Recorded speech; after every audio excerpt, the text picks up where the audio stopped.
Did you have a think about 27 and 53? Do you think you know what it might be? Let's find out in chapter 8. When he came down from his bath, Dad started moaning that there was no bread and no eggs, and in the end he said, I know, let's have a takeaway, shall we? It was like a light went on in my head. He had the menu from the Chinese round the corner in his hand. We'll get it in for when Mum gets back, shall we? He said. What do you fancy? 27 and 53, I said. That's clever, he said. You did that without even looking. What's your next trick? He wrote it all down. Special chow mein for Mum, spring rolls and pork char siu for you, beef and mushroom for me, crispy seaweed and prawn crackers for the baby. And if she won't eat them, then we will, and serve her right. She'll be back on boring mother's milk again. He phoned the Chinese, gave me the cash, and I ran round to collect it all. By the time I got back, Mum and the baby were back. She tried to make a fuss of me and kept asking me about the journey to school. Then the baby puked over her shoulder, and she had to go again. Dad belted through his beef and mushroom and the seaweed and prawn crackers. He said he was all clogged up with Ernie's dust, and he swigged a bottle of beer. When he saw I was leaving half of mine, he reached over with his fork. I covered it with my arm. We'll get fat, I said. Mum laughed. Fatter, she said. I'm famished, he said. Worked like a slave today for you lot. He reached out and tickled the baby's chin and kissed her. Especially for you, little chick. I kept my arm in front of the food. He lifted his shirt and grabbed his belly with his fingers. See, said Mum. He looked at us. He dipped his finger into the sauce at the edge of my plate. Delicious, but enough's enough.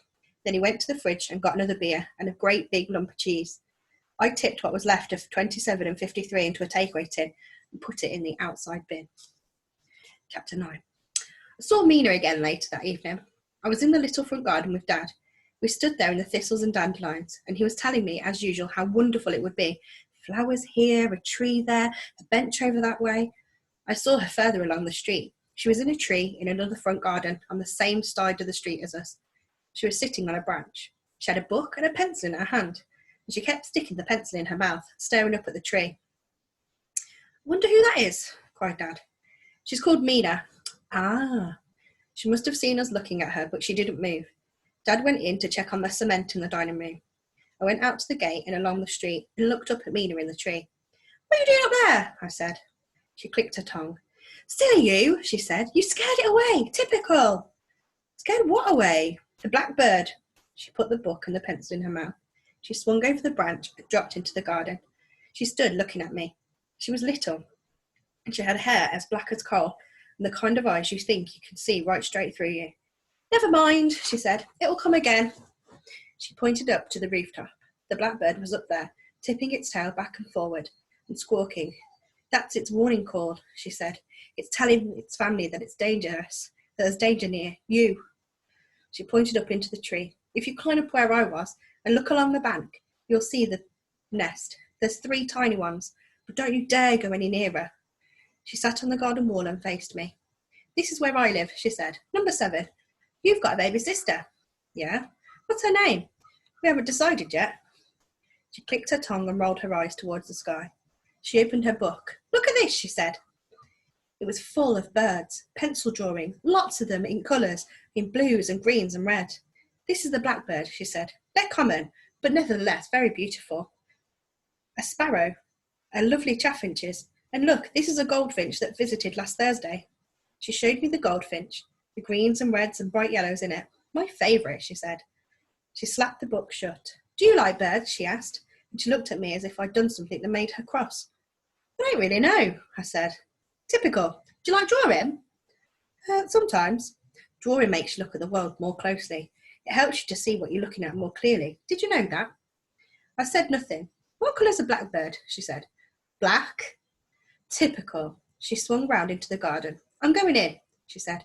I look forward to seeing you again. I'd also like to see your baby sister, please, if that can be arranged. Chapter 10. I tried to stay awake that night, but it was hopeless. I was dreaming straight away. I dreamed that the baby was in the blackbird's nest in Mina's garden. The blackbird fed her on flies and spiders, and she got stronger and stronger until she flew out of the tree and over the rooftops and onto the garage roof. Mina sat on the back wall, drawing her. When I got closer, Mina whispered, Stay away, you're danger. Then the baby was bawling in the room next door, and I woke up. I lay listening to Mum cooing and comforting the baby, squeaking and hissing. The birds were singing outside. When I was sure everyone was fast asleep again, I crept out of bed, got my torch, put some clothes on, and tiptoed past their room. I took a jar of aspirin from the bathroom. I went downstairs, opened the back door, and tiptoed into the wilderness. The takeaway trays were down under newspapers and a heap of weeds. They tilted over, and lots of the sauce had run out. When I looked inside, the char siu was all gluey and red and cold. I dropped the soggy spring rolls into the same tray and went down towards the garage. You must be stupid, I told myself. You must be going round the bend. I looked up at the blackbird on the garage roof and saw how it opened, its yellow beak so wide as it sang. I saw the sheens of gold and blue where the early light shone on its back. I switched on the torch, took a deep breath, and stepped inside. Scuttling and scratching started. Something skittered across my foot, and I nearly dropped the food. I came to the tea chest and shone the torch behind. You again, he squeaked. Thought you'd gone away. I brought something, I said. He opened his eyes and looked at me. Aspirin, I said, and number 27 and 53. Spring rolls and pork char siu. He laughed, but he didn't smile. Not as stupid as you look, he squeaked. I held the takeaway tray across the tea chest towards him. He took it in his hands, but he started to wobble and I had to take it back again. No strength, he squeaked. I squeezed between the tea chests. I squatted down beside him. I held the tray up and shone the torch onto the food. He dipped his finger in. He licked his finger and groaned. He stuck his finger in again and hooked a long, slimy string of bean sprouts and sauce. He stuck his tongue out and licked. He slurped out pieces of pork and mushrooms. He shoved the spring rolls into his mouth. The red sauce trickled down from his lips, down over his chin and onto his black jacket. Ah, he said. Heaven. He sounded like he was loving it, or he was in pain, or maybe both those things together. I held the tray closer to his chin. He dipped and groaned. His fingers were all twisted and stunted. Knuckles were swollen. Put the aspirin in, he said. I put 2 aspirin in the sauce, and he picked them out and swallowed them. His hand slipped to the side again. His head slumped back against the wall. Food of the gods, he whispered. 27 and 53. I put the tray down on the floor beside him and shone the torch on him. There were hundreds of tiny creases and cracks all over his pale face. A few fine, colourless hairs grew on his chin. The red sauce below his lips looked like blood. When he opened his eyes again, I saw tiny red veins, like a dark net across the white of his eyes. There was a smell of dust, old clothes, and dry sweat. Had a good look, he whispered. Where are you from? Nowhere. They'll clear all this out. What will you do? Nothing. What will you? Nothing. Nothing and nothing. Closed his eyes again. Leave the aspirin, he said. I took the top off and put the jar on the floor. I had to push aside a little heap of hard furry balls. I held one up and saw it was made of tiny bones, glued together with fur and skin. What are you looking at, eh? He said. I put it on the floor again. Nothing. The blackbird on the roof sang louder and louder. There's a doctor that comes to see my sister, I said. I could bring him here to see you. No doctors, nobody. Who are you? Nobody. What can I do? Nothing. My baby sister's really ill. Babies? Is there anything you can do for her? Babies. Spittle, muck, spew and tears. I sighed. It was hopeless. My name's Michael. I'm going now. Is there anything else I can bring you? Nothing. 27 and 53. Not just the Chinese food, but the smell of the other dead things were starting to make me feel ill. He made a gag noise in his throat and he leaned away from the wall like he was going to be sick as well. I put my hand beneath his shoulder to steady him. I felt something there. Something held him by his jacket. I tried hard not to breathe and not to smell. I reached across his back and felt something beneath his other shoulder as well, like thin arms, folded up, spriggy and flexible. He leaned back against the wall and I took my hand away. Who are you? I said. The blackbird sang and sang. I won't tell anybody. He lifted his hand and looked at it in the torchlight. I'm nearly nobody, he said. Most of me is Arthur.